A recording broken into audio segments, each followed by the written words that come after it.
Businesses that don't automate follow-ups usually lose customers after the first message because leads get busy, forget to respond, or move on to a competitor that replies faster.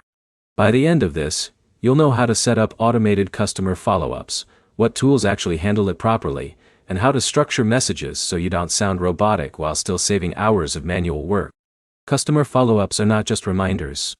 They are timed messages that keep a lead warm until they are ready to book, pay, or respond.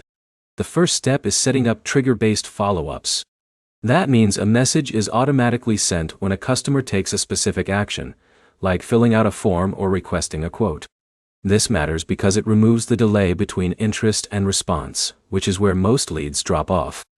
The second step is creating a follow-up sequence instead of a single message. One message is rarely enough, especially if the customer is comparing options.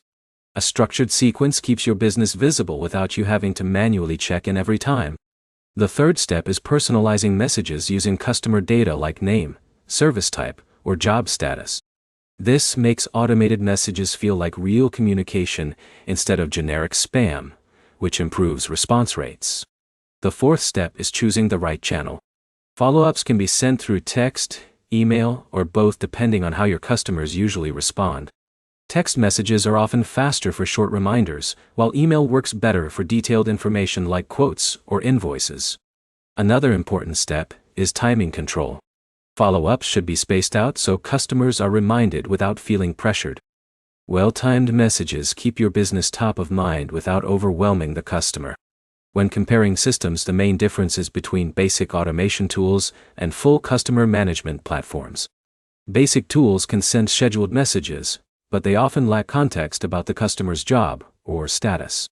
Full platforms connect follow-ups directly to leads, jobs, and invoices, so every message is tied to real activity.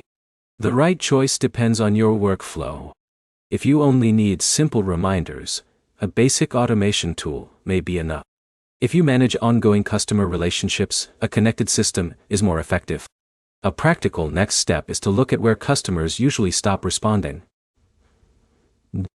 If most drop off after the first quote or inquiry, that is the exact point where your first automated follow-up should start.